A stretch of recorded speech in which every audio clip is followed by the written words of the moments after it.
Dámy a páni, vitajte na palube slovenskej sekcie Medzinárodnej únie pre detskú knihu, známej aj pod skratkou IBI.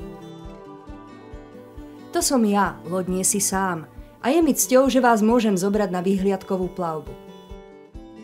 Na mojej palube prevážam často aj zahraničných hostí, pretože Slovensko má more. More prekrásnych kníh. Prehliadku začneme v našom domovskom prístave. Bratislava, Bibiana. Slovenská sekcia Medzinárodnej únie pre detskú knihu sídli v Bibiane, v Medzinárodnom dome umenia pre deti. Bibiana bola založená v roku 1987 ako partner svetoznámeho podujatia Biennále ilustrácií Bratislava. Pre aktivity slovenskej sekcie Medzinárodnej únie pre detskú knihu je najvýznamnejším partnerom.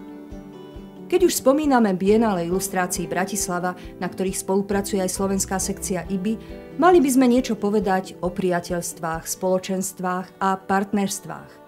To sú naše cesty a trasy, na ktoré ste sa vydali spolu s nami, alebo ktoré na vás ešte len čakajú. Navzájom sa prepletajú, dotýkajú, spájajú, a to všetko prostredníctvom kníh pre deti a mládež. Vzťahy sú lodné laná. Bez nich by sme sa nemohli vydať na oceány. Veríme, že knihy nie sú určené len pre osobnú potechu, sú stavebným materiálom pre staviteľstvo, teda priateľstvo. Toto je Daniel. Jeho osobný príbeh svedčí o tom, že kniha môže naozaj pomôcť dieťaťu získať pozitívny vzťah k životu, k ľuďom alebo aj k vlastnému prostrediu. Daniel patril k tým deťom, ktoré majú veľa dôvodov k tomu, aby sa na život pozerali z najtienistejších stránok. No do jeho života prišla zmena. Nie len tak, že sa k nemu dostala tá správna kniha, ale najmä preto, že sa v jeho blízkosti objavili činorodí ľudia a boli ochotní priateľsky ho sprevádzať na ceste po mori kníh. Kniha sa stala stavebným kameňom, ktorý teraz Daniel sám používa pri svojich stavbách. Pracoval aj v tíme detí v reláciách o knihách, ktoré Slovenský rozhlas vysielal raz do mesiaca. Takto mohol priamo odovzdávať svoje nadšenie mladším kamarátom.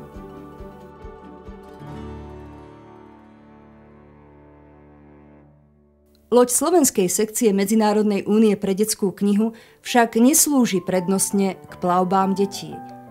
Jej pasažiermi sú najmä tí, ktorí s deťmi alebo pre deti pracujú. Práve tých pozýva do spolupráce naša loď Nie si sám, si s nami. V súčasnosti sa na našej palube plavia zástupcovia všetkých oblastí slovenskej knižnej kultúry pre deti a mládež. Patria k nej nie len spisovatelia, ilustrátori, vedeckí pracovníci, redaktori, novinári, vydavatelia, knihovníci, učitelia, ale aj zástupcovia ďalších profesí a nadšenci, ktorí prichádzajú do kontaktu s deťmi a prostredníctvom kníh budujú kamarátstva.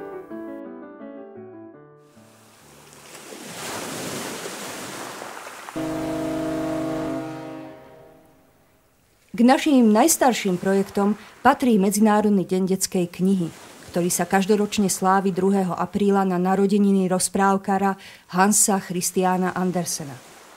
Už viac ako 20 rokov sa rok po roku realizuje v jednotlivých regiónoch Slovenska za významného podielu miestnych knižníc. Pomáha k tomu, aby sa upevnili kontakty medzi lokálnymi členmi slovenskej sekcie IBI a slúži k tomu, aby sa s jej misiou stretli ľudia po celom Slovensku. Toto je autobus slovenskej sekcie IBI. Ním putujú na miesto osláv Medzinárodného dňa detskej knihy autori, ilustrátori, novinári, vydavatelia, umelci, lektori seminárov na podporu čítania. Program je určený deťom i dospelým a u oboch skupín má dlhodobo výborný ohlas.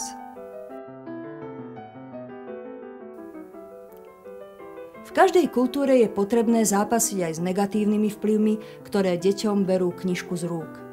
Niekedy sú to zložité sociálne pomery, ktoré im bránia dostať sa k vlastným knihám. Slovenská sekcia IBI podnecuje aktivity a stará sa o verejné uznanie tých, ktorí chcú v takýchto situáciách pomôcť. Naším cieľom je tiež hľadať cesty, ako stimulovať vydávanie kníh pre deti so špeciálnymi potrebami. Pre tento účel vznikla iniciatíva Book Handicap. Ponúkame tiež partnerstvo takým projektom, ktoré propagujú čítanie a smerujú deti na cestu ku knihám. Podporujeme vedecký výskum, ktorý súvisí s problematikou detí, čítania a kultúry pre deti a mládež. Spolupracujeme na projektoch, ktoré inšpiratívne pracujú s knihou a dostávajú ju do nových kontextov vnímania a používania. Jedným z našich najdôležitejších cieľov je však to, aby sa udržiaval štandard vydávania kníh vysokej kvality. Veríme totiž, že je to jedna z ciest, ako vyzbrojiť samotné deti na boj proti nepriateľom čítania. Napríklad proti nedostatku motivácie a proti pasivite. Cena za literatúru, Trojruža, ocenenie ilustračnej tvorby, cena Ľudovíta Fulu, súťaž Najkrajšie a najlepšie detské knihy jary, leta, jesene a zimy verejne oceňujú kvalitnú literatúru autorov, ilustrátorov kníh, ba aj ich vydavateľov. Milí priatelia, ďakujeme vám za mnohoročné partnerstvo, za to, ako ste nás mnohí verne sprevádzali na domácich i zahraničných plavbách. Na Bienále ilustrácií Bratislava, na rozhlasovom festivale Pri ex aequo a ďalších.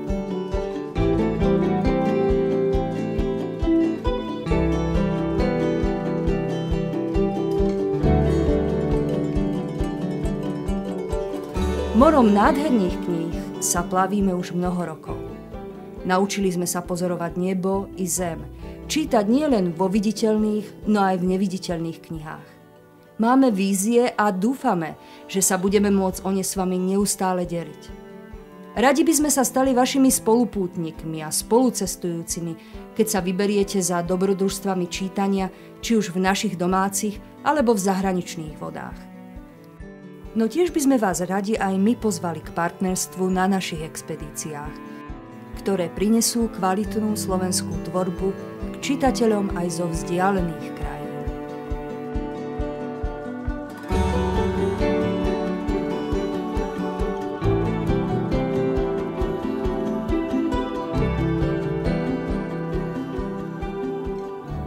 Veď nie si sám, si s nami. Nech sa nám splnia sny a nech naše plavidlá prinesú mnoho detí ku knihám a cez knihy k životu.